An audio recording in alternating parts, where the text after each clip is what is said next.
Bismillahirrahmanirrahim. Assalamualaikum warahmatullahi wabarakatuh. Alhamdulillahi rabbil alamin. Arsala rasulahu bil huda wa dinil haq liyudhhirahu 'alad dini kullih walau karihal musyrikun.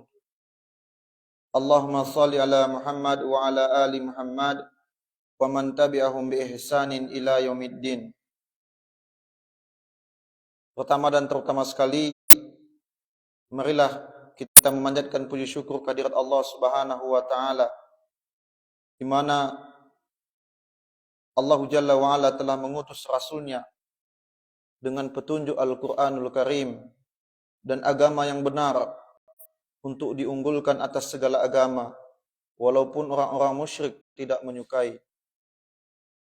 Salawat serta salam Allahumma shalli ala Muhammad wa ala ali Muhammad senantiasa tetap tercurahkan kepada qudwah kita, suri tauladan kita, Rasulullah Muhammad sallallahu alaihi wasallam.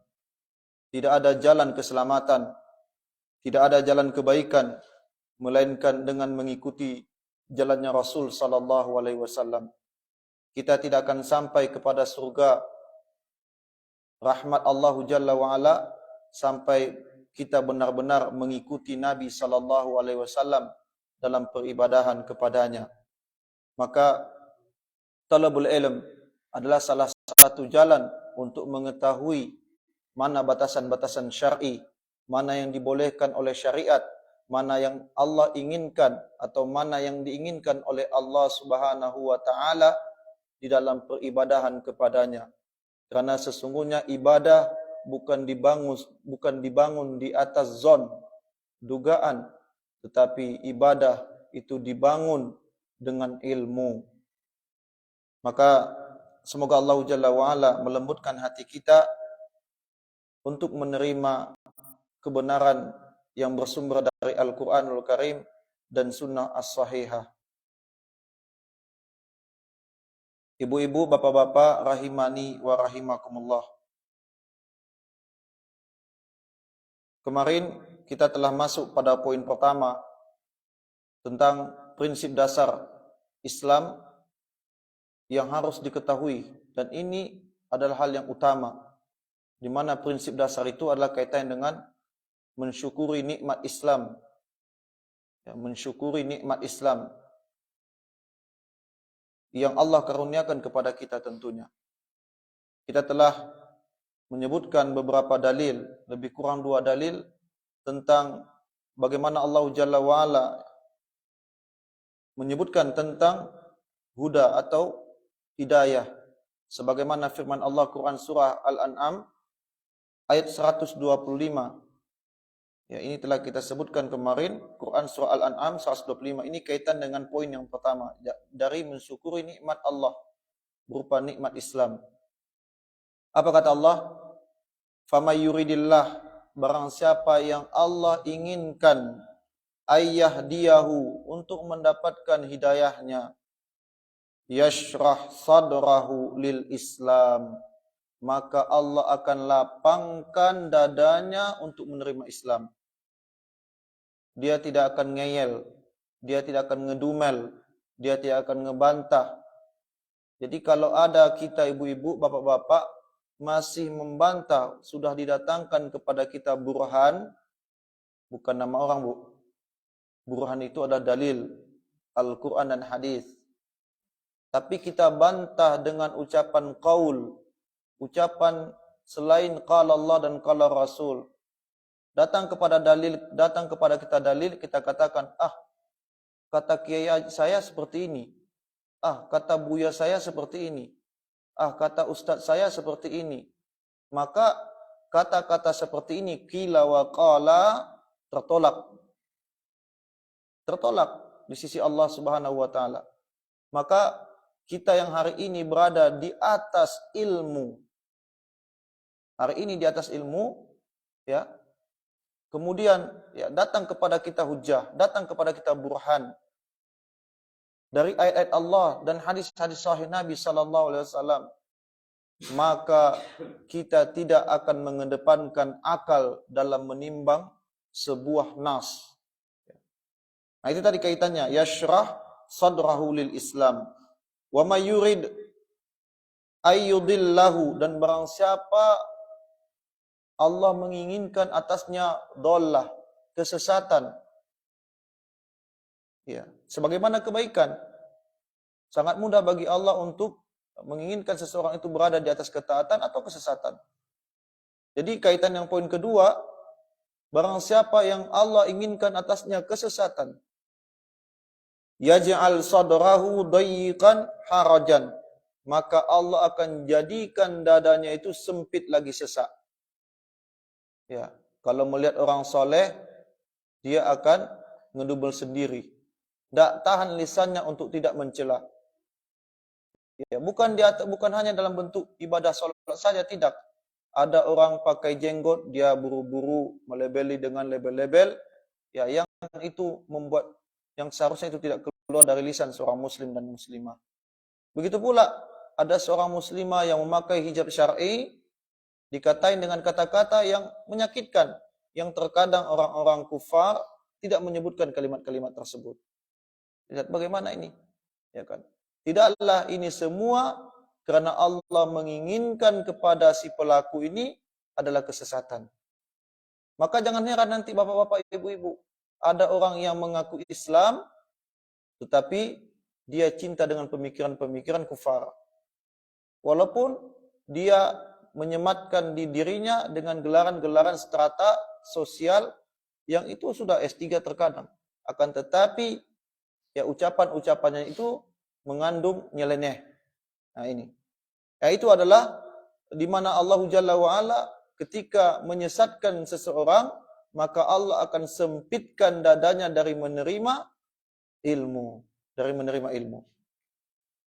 Ka'annama yas'adu fis sama, seolah-olah seperti dirinya mendaki langit. Jadi kalau kita mendaki bukit, orang yang enggak biasa jalan kaki mendaki bukit.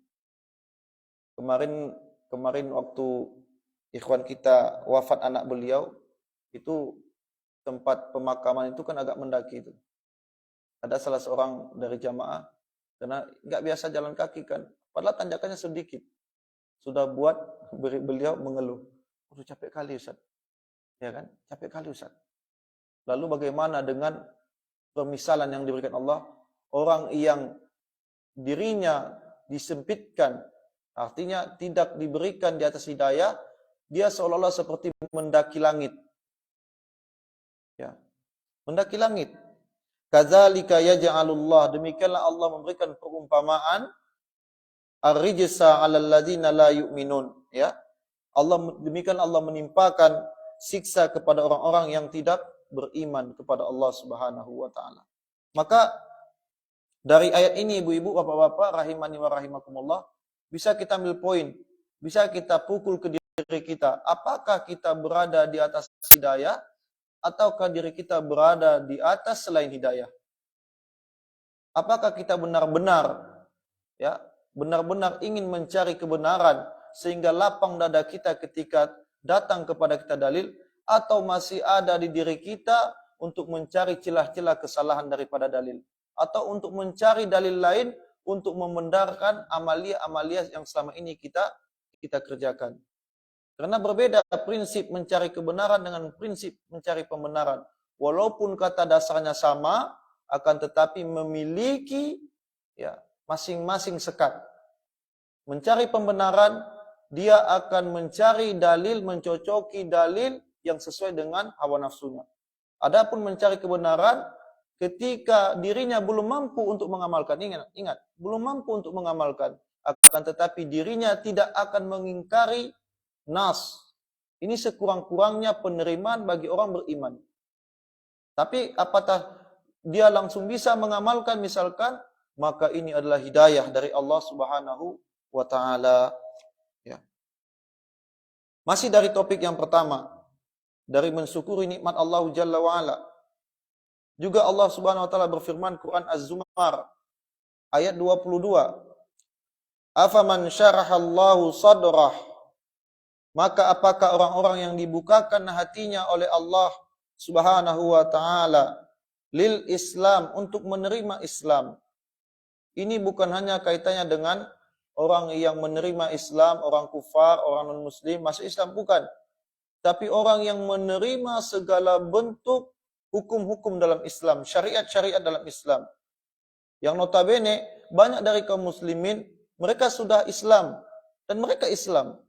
Namun tidak semuanya mereka taslim, tunduk kepada kaedah-kaedah yang berada di dalam Islam itu sendiri. Apakah banyak kita dapati orang-orang yang Islam tetapi masih percaya dengan hal-hal kesyirikan? Banyak. Banyak. Apakah ada di antara kaum muslimin yang mereka menjadikan ibadah hanya sekali setahun di bulan Ramadan, kemudian nanti berlalu bulan Ramadan, maka kembali lagi kepada keadaan semula sebagaimana sebelum bulan Ramadan? Banyak. Akan tetapi ketika Allah menjadikan kita istiqomah dari bulan ke bulan, berlalu bulan Ramadan, masuk bulan Syawal, masuk bulan Zulqa'dah, masuk bulan Zulhijjah, hingga masuk ke Rajab, Sya'ban tahun berikutnya, senantiasa kita berada di atas ketaatan. Ini adalah kebaikan dari Allah Subhanahu wa taala. Fahuwa ala nurim mirabbi, maka dia telah mendapat cahaya dari Allah, sama dengan orang yang hatinya membatu. Jadi kata Allah, maka apakah orang yang dibukakan hatinya oleh Allah untuk menerima agama Islam, lalu dia mendapat cahaya dari Rabb-nya, sama fawailul lil fasiyah, kata Allah Jalla wa Ala, fahuwa ala nurim mirabbihi fawailul lil qasiyati qulubuhum min dzikrillah. Setelah Allah mengatakan seperti cahaya, hatinya akan mendapat cahaya, sama dengan orang yang hatinya membatu, tentu tidak sama. Ulaika fi dhalalim mubin, sungguh mereka berada dalam kesesatan yang nyata. Maka orang yang tidak mendapat hidayah, ibu, bapak, sesungguhnya dia berada di atas kegelapan. Orang yang mengekor hawa nafsu, orang yang menjadikan akal sebagai rujukannya dalam beragama, patokannya dalam beragama, sungguh dirinya tertipu, walaupun dirinya memiliki kecerdasan dunia. Apa maksudnya kecerdasan dunia, Ustaz? Misalkan dia memiliki strata, pendidikan dunia yang bergelar S1, S2 atau doktor sekalipun, akan tetapi dirinya tidak mampu merendahkan akalnya di atas syariat, maka ini adalah orang yang tertipu dengan kepintaran dunianya.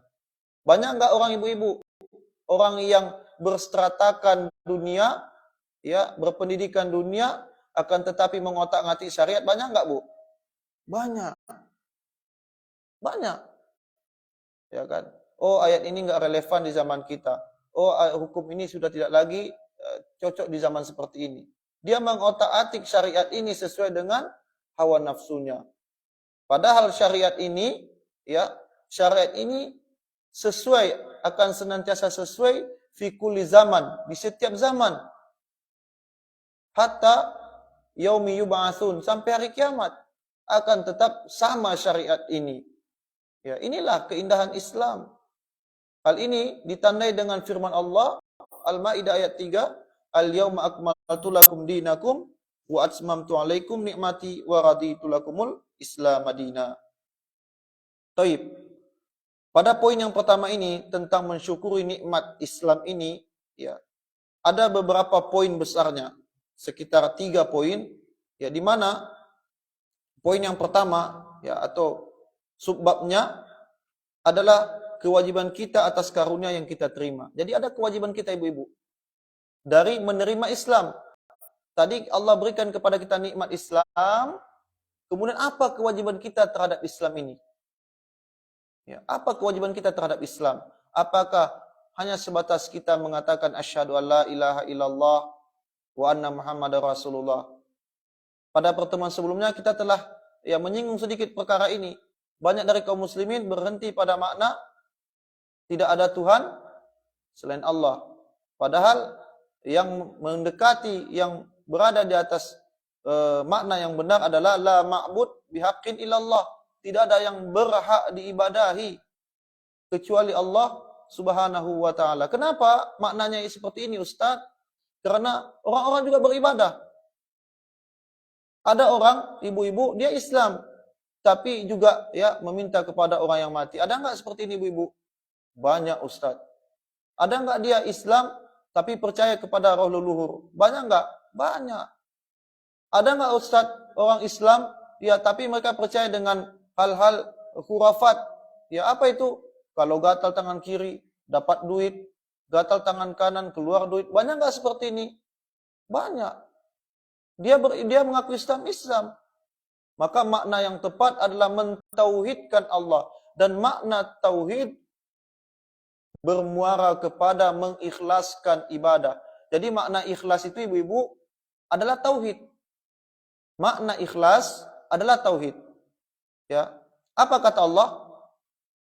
Lihat, ibu, di Quran surah Al-Baqarah ayat 5. Seluruh ibadah besar.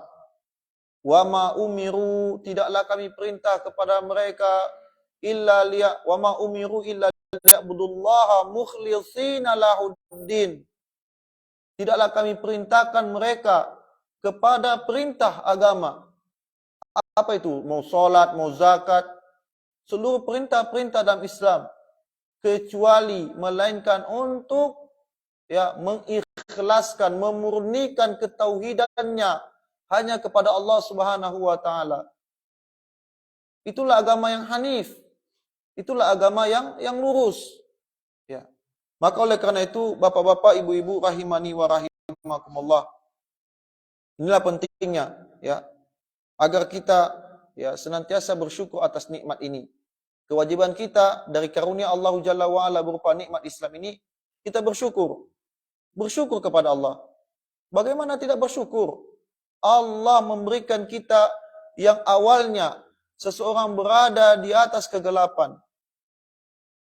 Coba ibu-ibu kira-kira, ada enggak jaminan, Bu, kalau ibu lahir dari rahim ibu yang bukan muslimah? Ada orang dia harus merangkak mencari huda, mencari hidayah, Bu. Sementara kedua ibu ayahnya itu tidak berada di atas Islam. Sekarang pertanyaannya kita balikkan. Kalau sekiranya orang tua kita itu orang kafir, yakinkah ibu hari ini berada di atas Islam? Kita mampu berada di atas ketaatan karena kita mampu mengolah nikmat pertama, nikmat Islam. Pertanyaannya, kalau kita berada di atas orang tua yang dilahirkan dalam keadaan bukan Islam, yakin nggak ibu berapa mendapatkan hidayah Islam? Bisa jadi kita hari ini menjadi penentang Islam itu sendiri. Penyeru kepada kesesatan dan lain-lain semisalnya. Maka ini kita syukuri. Kata Allah Jalla wa'ala dalam Al-Quran surah Al-Baqarah 152. Fazkuruni, maka ingatlah kepadaku, kata Allah Jalla wa'ala. Uzkurkum, maka aku akan ya ingat kepada kalian. Washkuruli, bersyukurlah kalian kepadaku, kata Allah. Wala takfurun, dan janganlah kalian kufur kepadaku. Ya, ini dalil yang menunjukkan akan kita wajibnya bersyukur atas semua nikmat, termasuk nikmat Islam. Ya. Kemudian, apakah yang harus kita laksanakan kepada Allah Jalla wa'ala yang telah memberikan karunia Islam ini? Jadi tidak berhenti kepada nikmat Islam, ibu-ibu. Kalau berhenti kepada Islam, ya ini bukan barometer seseorang itu selamat dari azab Allah. Ya, ini perlu kita pahami. Orang yang mendapatkan nikmat Islam, dia belum tentu mendapatkan selamat dari azab Allah. Karena nikmat itu ada dua, ibu-ibu. Nikmat pertama bukan jaminan seseorang itu mendapatkan tiket masuk surga. Kalau ada, mungkin sah-sah saja bisa dia masuk Islam, misalkan, bisa dia masuk surga, misalkan dia masuk Islam, kemudian setelah mengucapkan Islam, dia wafat. Ya, dia wafat. Maka ini kemungkinan besar masuk surga itu sangat besar. Tapi ada orang, dia masuk Islam hari ini, akan tetapi dia tidak mengolahnya. Beribadah suka hatinya. Kira-kira amalannya diterima apa tidak, Bu? Tidak. Tidak, ancaman keras dari Allah melalui lisan Nabi sallallahu alaihi wasallam. Man ahdatsa fi amrina hadza ma laysa minhu fahuwa rad. Imam Al-Barbahari dalam kitab beliau Syarhus Sunnah mengatakan al-Islamu huwa sunnah wa sunnatihi al-Islam. Islam itu adalah sunnah dan sunnah itu adalah Islam. Apa makna sunnah di sini, Ibu? Apakah maknanya dikerjakan berpahala, ditinggalkan tidak berdosa, tidak berpahala? Tidak. Ini cakupan kecil dari makna sunnah yang Ibu pahami selama ini. Kenapa kalau makna ini yang kita pahami, Bang, Bapak, Ibu-ibu? Kalau makna ini yang kita pahami, maka banyak orang meninggalkan sholat sunnah fajar. Dengan alasan apa, Ibu? Hanya sunnah. Hanya sunnah. Apakah sahabat dahulu mereka memilah-milah ibadah, ini sunnah kita tinggalkan aja? Tidak. Para sahabat, para generasi salaf, mereka adalah orang-orang yang tamak terhadap ibadah. Tamak dalam makna positif, bapak-bapak. Tamak dalam makna positif, ibu-ibu.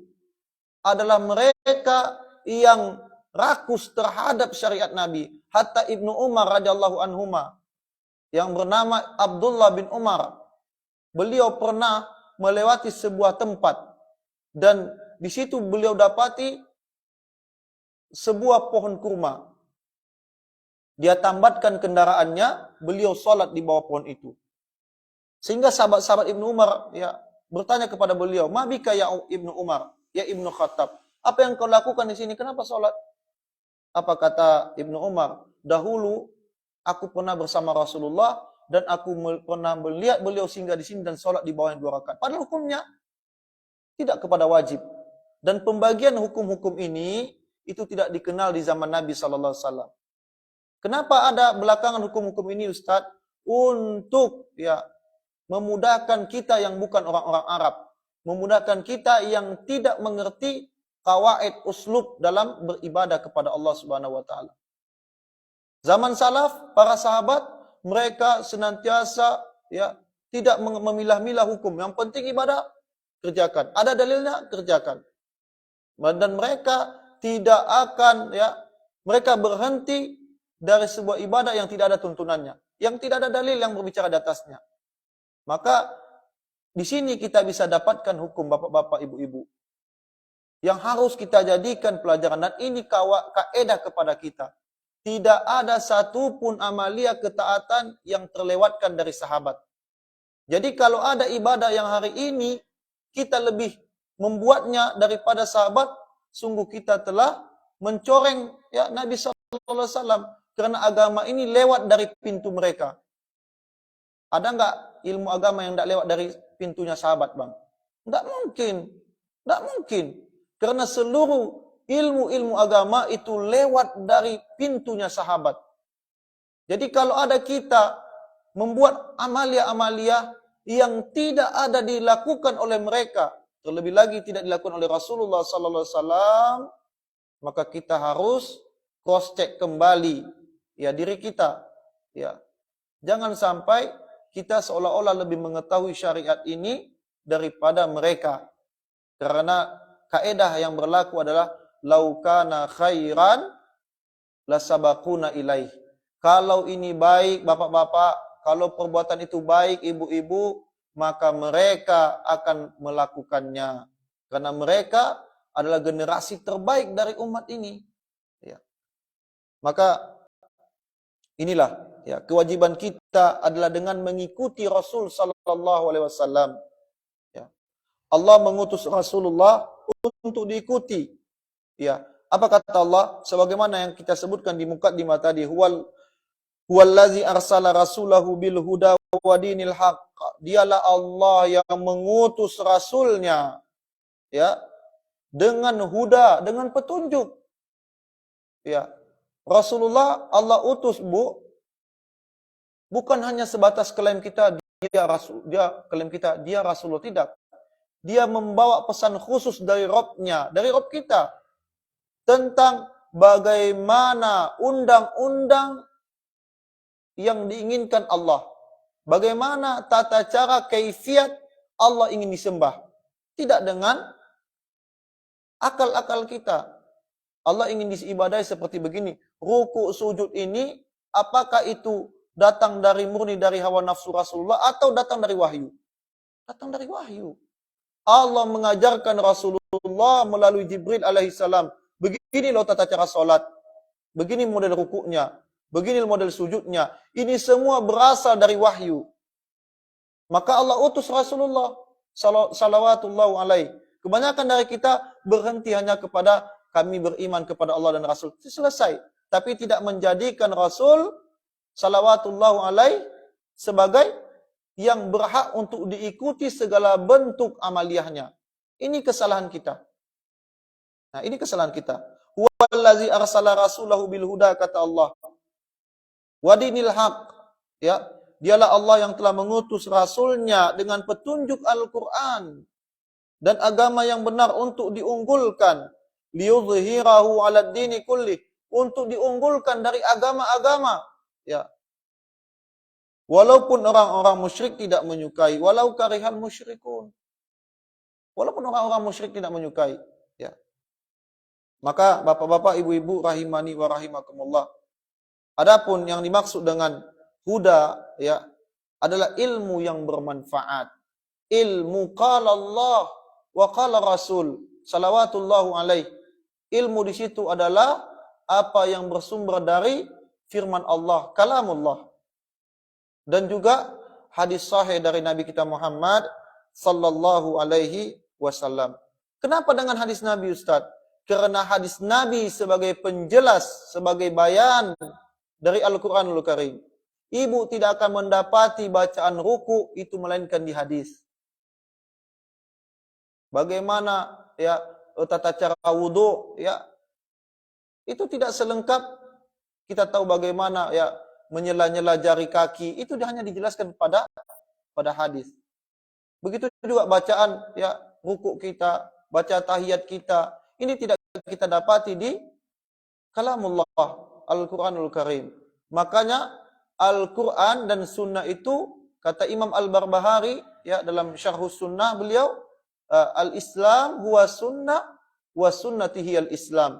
Islam itu adalah sunnah dan sunnah itu adalah Islam. Tidak akan bisa berdiri Islam kita tanpa sunnah. Sunnah ini adalah apa yang bersumber dari Allah dan Rasulnya. Apa yang bersumber dari Allah dan Rasulnya. Ya. Maka jangan kita berhenti satu pokok, yang penting sudah Islam. Mau bagaimana ibadah saya ngikut orang banyak aja, Ustaz. Ya, tidak ada hukum agama ini. Kita tertipu, ibu-ibu, bapak-bapak. Kita tertipu dengan kaedah kalau dilakukan orang banyak ini menjadi hukum pasti benar. Belum tentu. Belum tentu. Barometer atau tolak ukur kebenaran tidak dilihat dari jumlah. Tidak ada satupun nas, baik dari Al-Quran, baik dari hadis Nabi, baik dari kesepakatan para sahabat yang mengatakan ikutilah jumlah banyak karena di situ ada kebenaran. Tidak ada. Tidak ada. Bahkan ketika Nabi mensyarah, menjelaskan tentang hadis perpecahan umat, sunnatullah yang akan terjadi, menunjukkan bahwasanya jumlah kesesatan itu sangat banyak. Ya. Apa kata Nabi sallallahu alaihi, ya?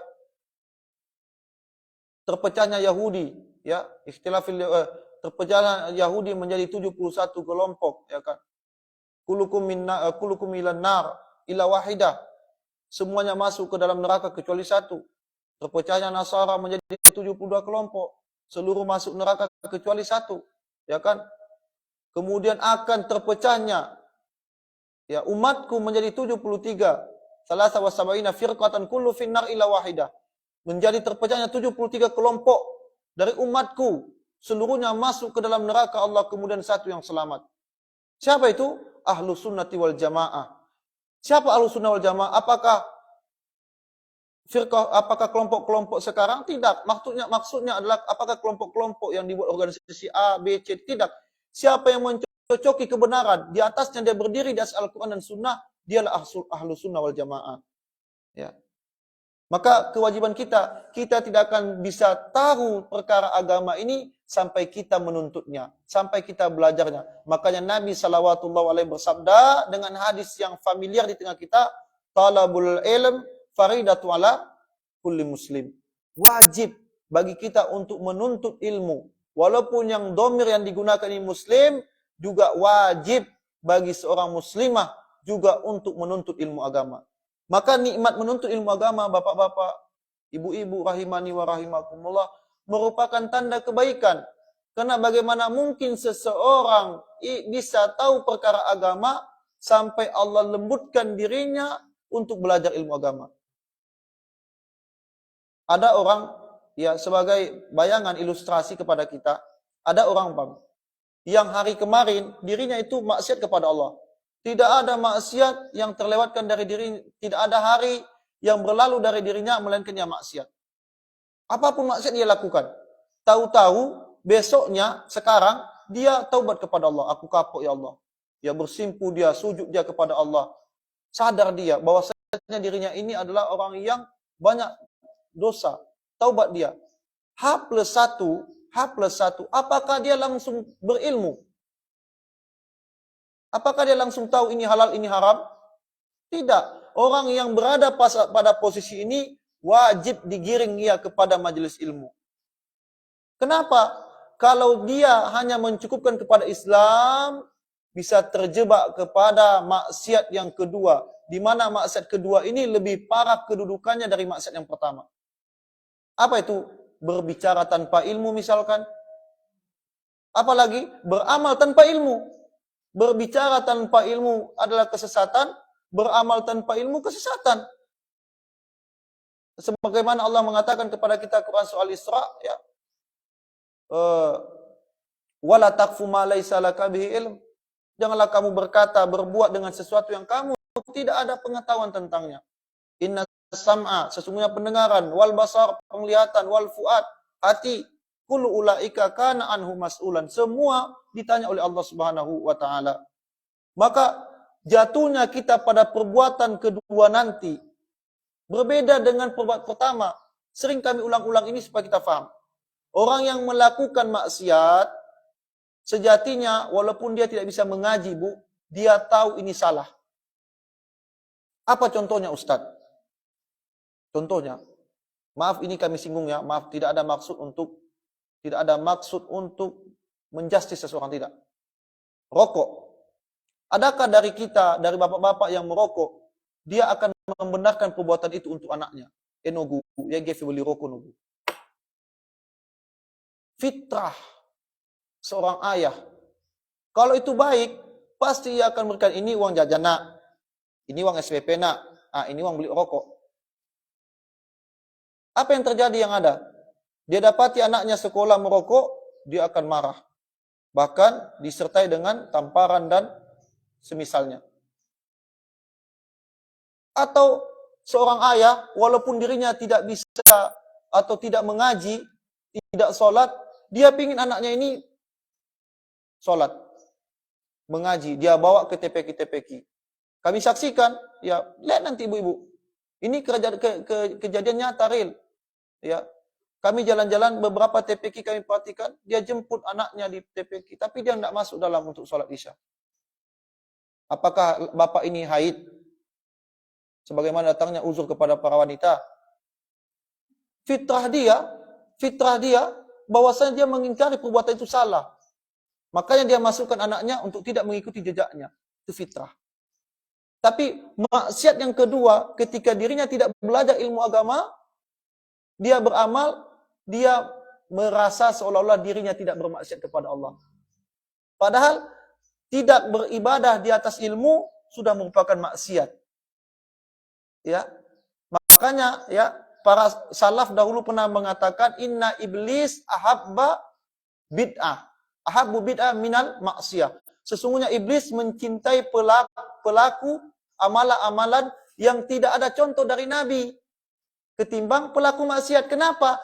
Karena pelaku yang mengamalkan amalan yang tidak ada contoh dari Nabi membuat orangnya tidak merasa bersalah. Inilah nanti di akhirat orang-orang itu nanti terheran-heran ketika di hadapan Allah, wa qadimna ila ma amilu min amalin faj'alnahu haba'an mansura.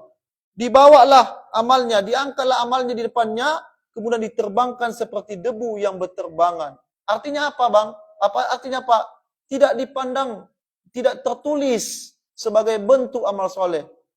Kita amilatun nasibah, berletih kita dalam beramal, tetapi tidak dipandang. Kira-kira abang ketika kerja, Bang, capek abang membuat rantai misalkan, ya kan, rasa-rasa abang ini tepat, tetapi abang punya atasan, bukan seperti ini, tidak dihargainya buatan abang. Karena kaedahnya dia memberikan pesan seperti ini model rantainya, abang buat tidak seperti itu. Begitulah, menurut abang kaca-kaca ini kayaknya mantap ini rantai ini, modelnya aja keluaran terbaru, ya kan? Tapi yang diinginkan atasan abang, tempat abang mengambil emas tadi, seperti ini bentuknya. Kira-kira abang mendapat pujian atau celaan? Celaan. Begitulah orang yang beribadah dengan tidak mengikuti petunjuk Rasul sallallahu alaihi. Maka poin pertama, mensyukuri nikmat Islam ini dengan ittiba, dengan mengikuti Rasulullah Muhammad sallallahu alaihi wasallam. Jangan kita ibu-ibu ya beragama tidak ada dilakukan oleh Nabi. Nah, inilah nikmat Islam. Inilah nikmat Islam. Dan kita tidak akan bisa mendapatkan ittiba itu kecuali dengan menempuh jalan menuntut ilmu agama. Maka bapak-bapak, ibu-ibu, rahimani wa rahimakumullah, mungkin yang awalnya kita hanya sekedar menunggu waktu syuruk. Ya, kita harus naikkan lagi grafik kita. Oh, saya betul-betul harus ikut belajar agama ini. Ya. Karena banyak dari kita, orang dalam perkara dunia mungkin dia sudah bertitelkan tinggi, akan tetapi terkadang banyak juga dari mereka dalam perkara agama, mereka sebatas anak TK.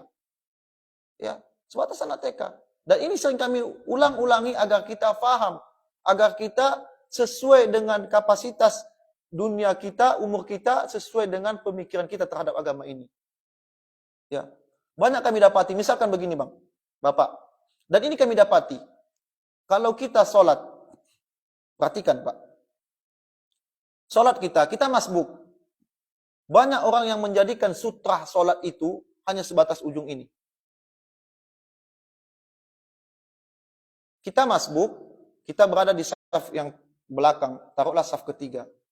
Selesai sholat, tahiyat, assalamualaikum, assalamualaikum. Apa yang dilakukan yang di depan? Dia bergeser. Atau dia langsung lewat di depan kita. Di mana Nabi SAW mengatakan, melarang tegas, orang melewati ini. Tak jangan dia ini kita sholat, menghadap misalkan imam ini ke arah kiblat, dia di depan kita, atau ada orang sini, dia lewat memotong di sini. Menurut dia apa? Sutra itu adalah pembatas ini. Ini sutra menurut dia. Padahal ini keliru. Kalau salat berjamaah, sutranya makmum adalah imam.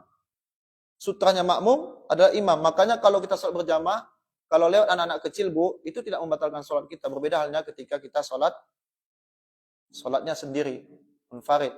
Tapi kalau salat berjamaah, kadang-kadang bapak membawa anak-anak kecil-kecil, anaknya lewat tidak masalah. Ini ilmu. Apa yang terjadi? Kita masbuk, assalamualaikum warahmatullahi, kata imam. Kita berdiri. Apa yang dilakukan bapak di depan kita? Bergeser. Sementara hadis yang sahih dari riwayat Ibnu Khuzaimah, la tusalli illa ila sutra. Tidak ada salat kecuali dengan sutra. Harusnya sikap kita duduk di situ, berdiam diri sampai hajat saudara kita selesai. Ya kita Abena savaya ita akan tafigi furi sunna wuda si savaya. Tage cerita sekurang-kurangnya. Di sana ini tahu tak terumanu bersetabainya. Nabi mencela, ya, lebih baik dia menunggu 40. Tidak jelaskan apakah 40 bulan, 40 hari atau 40 tahun. Bahkan dalam hadis yang sahih, bunuh dirinya. Menunjukkan tentang larangan melewati orang yang sedang sholat. Ini ilmu agama. Ini dalil. Ya, ini dalil. Kami dapati seperti itu. Kadang kesal sendiri. Kita lagi sholat, dia lewat. Atau dia tidak mau menunggu. Sutra itu pembatas. Kalau kita sholat di lapangan, ya sekurang-kurangnya kita tancapkan satu bambu. Kalau orang lewat di depan itu silakan. Ya. Maka ini banyak dari kita meyakini sutra itu kita sholat di saf ketiga. Kalau kita sholat sunnah misalkan ibu-ibu, boleh kita menjadikan punggung teman kita menjadi sutra. Atau kalau tidak ada lagi sutra, kita di depan ini. Maka perhatikan teman-teman yang ada sholatnya di sini, pasti dia akan masuk kepada saf pertama. Agar apa? Tidak dilewati. Perkara sutra saja itu butuh dengan ilmu. Lalu bagaimana perkara-perkara agama yang lainnya yang sangat besar. Maka ini dilembutkan hati kita. Wa man salaka tariqan yaltamisu fihi ilman sahalallahu lahu bihi tariqan ilal jannah. Ini hadis yang sangat mulia. Barang siapa dia berjalan di dalam jalan itu, ia menuntut ilmu agama, sahalallahu lahu bihi tariqan ilal jannah. Maka Allah akan mudahkan jalan menuju surga. Maka jalan menuju surga ada ibadah. Menuntut ilmu ibu-ibu, ibadah apa bukan? Ibadah. Banyak orang menjadikan menuntut ilmu itu kalau ada waktu. Seharusnya pekerjaan dunia kita, pekerjaan kita, apapun bentuknya. Mau kita pedagang, penjual, itu adalah sarana pendukung kita beribadah. Jangan ngaji kalau ada waktu. Jangan taklim kalau ada waktu. Atau ngaji yang mengisi waktu suruh. Jangan. Kalau ada seperti ini, banyak kita, Bu. Saya ngaji untuk ilmu. Karena ibadah yang paling utama, kita tidak akan bisa beribadah. Ibadah yang paling utama apa, Ibu? Salat kan? Innama amalu yuhasabu fi yaumil qiyamah as-shalah. Ibadah yang paling utama adalah salat. Dan salat ini tidak akan bisa kita ketahui sampai kita mengilmuinya. Paham di sini, Bu? Makanya Imam Bukhari, siapa tidak kenal dengan Imam Bukhari? Beliau membuat bab dalam kitab beliau. Apa beliau tulis? Babul ilm qabla qauli wal amal. Bab mengilmui sesuatu, berilmu terhadap sesuatu sebelum berucap dan beramal. Ini penting. Sekarang kita tanya, apakah banyak orang yang beramal bukan di atas petunjuk? Banyak. Maka salah satu cinta Allah kepada kita adalah dilembutkan hati kita untuk menerima seruan dari Allah berupa qala Allah dan seruan Nabi sallallahu alaihi wasallam, qala Rasulullah Muhammad sallallahu alaihi. Ini poin yang pertama. Kita masuk kepada poin kedua. Sedikit lagi Bapak-bapak. Kita cukupkan di poin yang kedua ini dulu terkait dengan mensyukuri nikmat Islam ini. Poin yang pertama adalah dengan ittiba. Poin yang kedua sudah kita ulik sedikit. Pentingnya ilmu syar'i. Pentingnya ilmu syar'i. Maka bapak-bapak, ibu-ibu rahimani wa rahimakumullah. Pengajian setiap pekan yang dilakukan oleh ibu-ibu Aisyah, menurut kita sudah maksimal? Belum maksimal. Walaupun itu kita katakan sudahlah daripada tidak sama sekali, kan? Akan tetapi ilmu agama ini harus lebih banyak bahkan daripada ibadah-ibadah yang lain. Kenapa? Karena dengan ilmu inilah kita bisa memfilter ibadah yang benar seperti ini. Ilmu syar'i. Qala Allah, qala Rasul. Firman Allah, hadis Nabi sallallahu alaihi. Kita tidak akan bisa istiqomah. Kenapa, Ibu? Ada orang yang ibadah musiman. Tahu Ibu ibadah musiman? Ibadah musiman itu di bulan misalkan, kita tidak mencela mereka. Semoga Allah memberikan mereka hidayah dan petunjuk. Ada orang ramai-ramai berbondong-bondong di awal-awal Ramadan. Kan? Kemudian berlalu nanti Ramadan, berlalu pula lah ketaatan mereka. Kenapa mereka tidak di atas ketaatan? Tidak istiqomah. Pendulang atau faktor pertama karena mereka tidak di atas ilmu. Tidak di atas ilmu. Orang yang berada di atas ilmu, dia akan senantiasa berada di atas istiqomah kepada Allah Subhanahu wa taala. Dia tahu ancaman Allah kalau meninggalkan ini seperti ini. Ibadah itu bukanlah keinginan kebutuhan Allah, tapi kembali kepada hamba. Dia tahu semua itu dibangun di atas ilmu. Berbeda halnya tadi, orang-orang yang menjadikan ibadah musiman. Karena dia tidak dibangun di atas ilmu. Allah kan Maha Penyayang. Husnuzonnya kepada Allah mengalahkan ketaatannya kepada Allah. Sekarang pertanyaannya, bagaimana kalau dia meninggal di Jumadil Awal? Di bulan Safar. Sementara dirinya bukan di atas ketaatan. Bagaimana? Maka ini penting ilmu syar'i. Karena ilmu syar'i memiliki ya keutamaan yang sangat besar dibandingkan dengan harta, dibandingkan dengan dunia yang kita miliki. Ya, maka inilah wajib dan pentingnya kita beragama di atas ilmu. Karena ilmulah yang memfilter tradisi-tradisi kebiasaan. Ilmulah yang memfilter budaya-budaya yang itu mengandung kesyirikan. Ilmulah yang memfilter kebiasaan-kebiasaan yang didapati dari nenek moyang. Banyak enggak dari kita yang beramal yang mengikuti nenek moyang? Ketika dikatakan kepada kita ini hadis, ini ayat Allah, ini dalil, apa katanya? Yang kami dapati dari orang tua kami seperti ini. Orang tua kami Ustaz udah haji, umrah 3 kali Ustaz. Ada enggak orang yang menjadikan dalilnya orang tuanya? Banyak. Dan ini semakna dengan apa yang Allah sebutkan dalam Al-Qur'anul Karim. Wa iza qila lahum, ketika dikatakan kepada mereka, ya. Wa iza qila lahum ittabi'u ma anzalallahu qalu bal nattabi'u alfai aba'ana awalau kana aba'um la yaqiluna syai'an wa la yahtadun. Ketika dikatakan kepada mereka, ikutlah dari apa yang Allah turunkan dari Al-Qur'an dan hadis. Apa kata mereka? Tidak, kami mengikuti apa yang kami dapati dari orang tua kami. Nah, ini ya. Jadi mudah-mudahan dari poin ini masih baru halaman 16 ini. Ya, semoga dari poin ini Bapak-bapak, Ibu-ibu, dari yang sedikit kita bahas di kesempatan ini ya, membuat kita ke depannya lebih tekun lagi untuk mempelajari ilmu agama. Semoga Allah Jalla wa Ala mengumpulkan kita di atas kebaikan dan melembutkan hati kita untuk menerima setiap apa yang disampaikan dari kalamullah, dari hadis Nabi sallallahu alaihi. Maka sering sekali kami katakan, ya, pengajian yang benar itu bersumber dari Al-Quran dan Sunnah.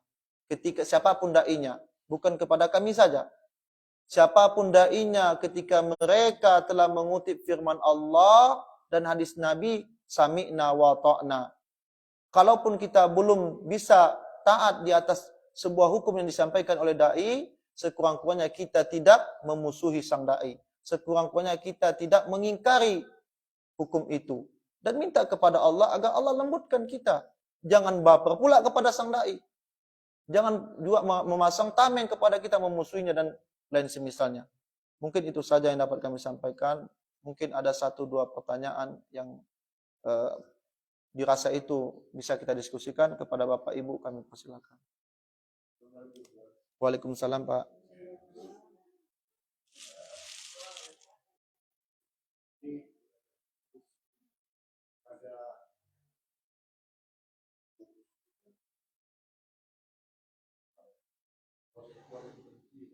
Ya. Ya. Ya.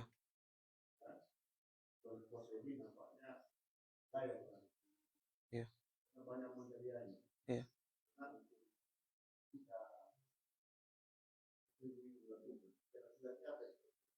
Ya. Ya.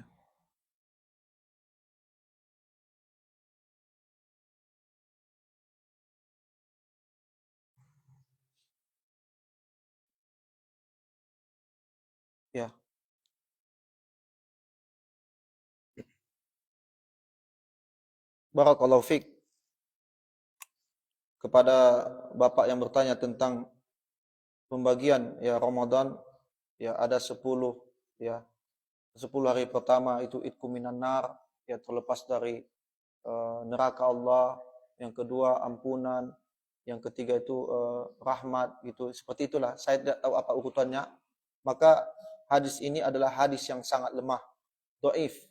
Ya, dhaif jiddan. Maka berhati-hati kepada para dai yang senantiasa ya menyampaikan. Ini pentingnya ilmu bahasa Arab, Bu. Ini pentingnya ilmu bahasa Arab.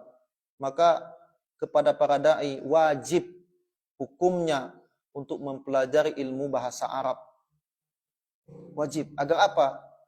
Agar kita tidak memberikan ya penjelasan kepada jamaah kita yang nyeleneh, yang aneh-aneh. Kenapa? Karena dai itu, ibu-ibu, bapak-bapak, itu tidak sama dengan pelaku maksiat. Di sini kami jelaskan. Kenapa? Kalau pelaku maksiat hanya membakar dirinya. Tetapi kalau seorang dai tidak dibangun di atas ilmu, ketika dia berfatwa dengan tanpa ilmu, dia menjatuhkan dirinya dan menjatuhkan orang lain. Orang beramal dari apa yang dia dengar, ya, maka orang akan berdosa dan dirinya pun akan mendapatkan dosa daripada apa yang dilakukan oleh orang yang mendengar tadi. Maka terkait hadis, ibu-ibu, jangan kita bermudah-mudah mengatakan ini hadis, ini hadis. Ada itu kalimat-kalimat yang sering kita dapati, an-nazafatu minal iman. Ini bukan hadis. Bahkan itu bahkan derajatnya bukan hadis dhaif, bahkan hadis palsu. Hadis palsu. Ya, palsu, bukan lemah lagi.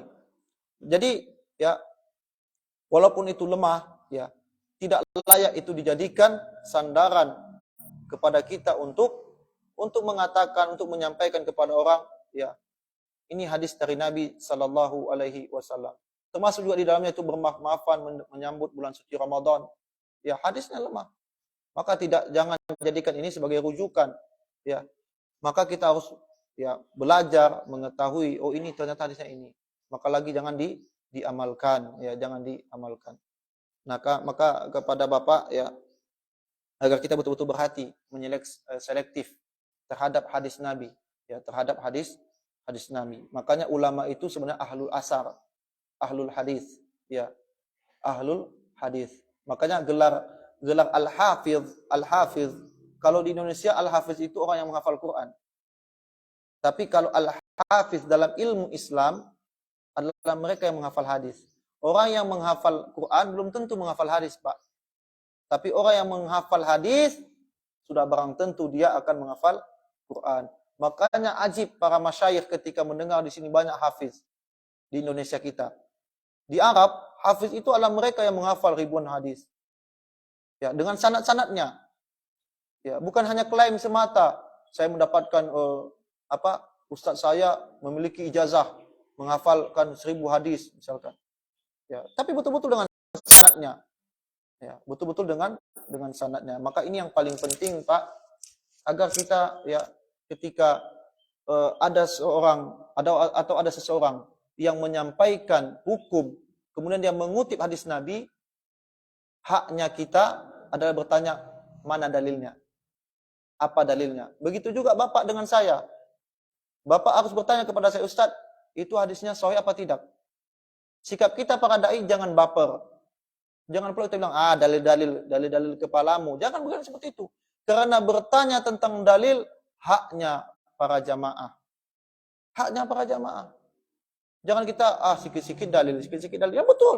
Agama ini dibangun atas dalil. Maka jangan ada ucapan nanti, menurut saya. Bapak bertanya, saya bilang, menurut saya Pak seperti ini. Ya, hati-hati. Ya, berdusta atas nama syariat tidak sama dengan berdusta atas nama orang lain. Berdusta biasa saja, ya. Misalkan anak abang berdusta atas abang, itu termasuk dosa besar. Tapi berdusta atas agama termasuk dosa besar yang acap dilakukan, yang sering terjadi. Ya. Banyak orang berdusta atas agama, boleh ini kok, sah-sah aja. Banyak orang yang juga mengklaim kadang-kadang, antum bermazhab apa? Syafi'i, misalkan. Tapi amaliyah Syafi'i semuanya tidak dilakukan. Hanya sebatas klaim yang dia pahami. Seperti misalkan mazhab Syafi'i yang dia ketahui apa di sini coba? Kalau subuhnya kunut, kalau bismillahnya dijaharkan. Tapi amaliyah Syafi'i yang benar, tahlilan itu tidak dilakukan oleh Imam mazhab Syafi'i. Lihat dalam kitab beliau, kitab induk Imamnya Syafi'i rahimahullah ta'ala. Dan ucapan ini bisa kami pertanggungjawabkan. Ya, ucapan seperti menjawab innallaha malaikatahu yusalluna 'alan nabi ketika akan azan tidak pernah dibuat dalam nas-nas kitabnya Imam Syafi'i. Lalu berdusta atas nama Imam Syafi'i saja sudah dosa. Bagaimana berdusta atas nama Rasulullah Muhammad sallallahu alaihi, seperti itu. Pertanyaan kedua tadi Pak tentang apa Pak? Iya, Ustaz. Iya.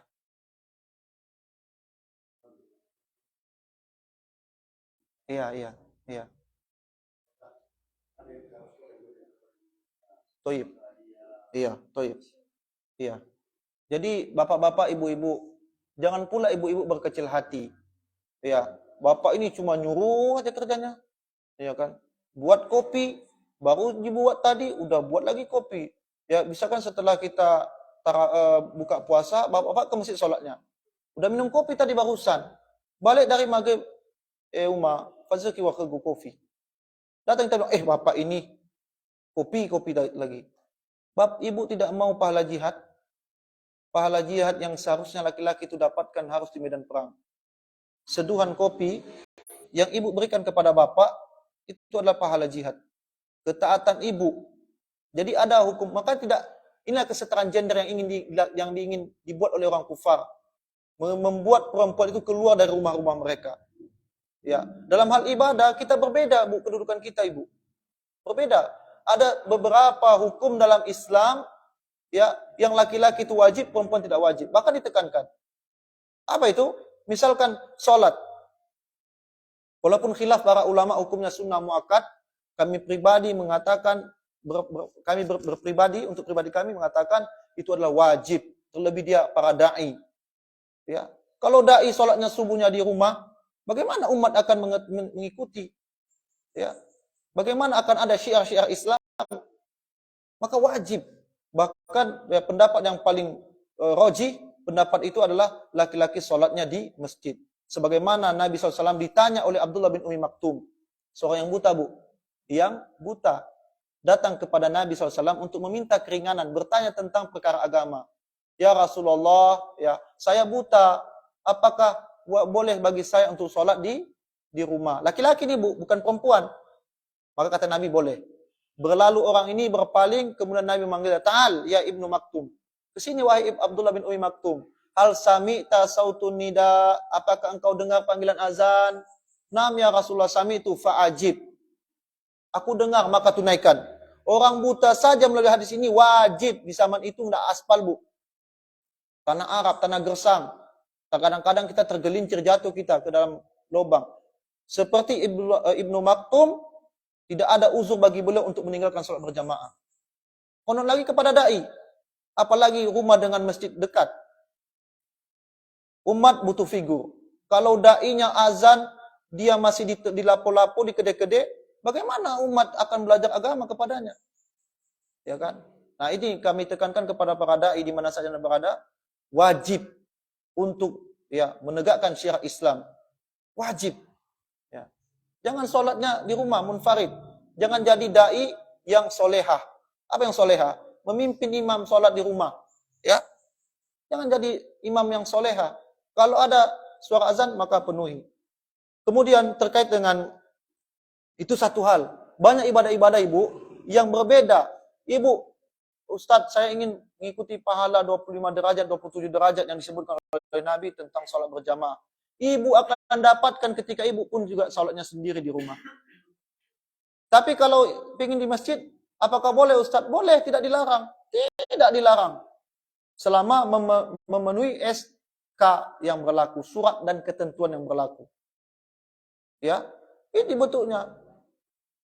Kalau kata Nabi SAW, khairatu salatil mar'ah fi baitiha, wa khairu fi baitiha fi ghurfatiha. Sebaik-baik solatnya wanita, perempuan itu di rumahnya. Dan sebaik-baik solat di rumahnya, di kamarnya. Semakin ibu solat di kamar, ibu akan mendapatkan solat, terutama solat berjamaah sebagaimana kami laki-laki solat berjamaah. Itu berbeda, Bu. Jangan dipukul rata ibadahnya. Jihad itu bisa gugur pahalanya, bisa gugur kewajibannya kepada ibu, kaum wanita. Haji, walaupun ibu kaya, ya ibu kaya, tapi tidak ada mahram untuk naik haji. Gugur pahala, gugur kewajiban haji ibu. Berbeda dengan laki-laki. Nah, jadi apa maksudnya di sini? Ya, jangan kita samakan. Ini ucapan Ustaz Aziz kemarin. Jangan kita samakan yang berbeda, jangan kita bedakan yang sama. Ya, berbeda secara ini. Secara kita ibadah kepada Allah Subhanahu wa taala. Namun menuntut ilmu agama tidak ada perbedaan, Ibu. Tidak ada perbedaan, Pak.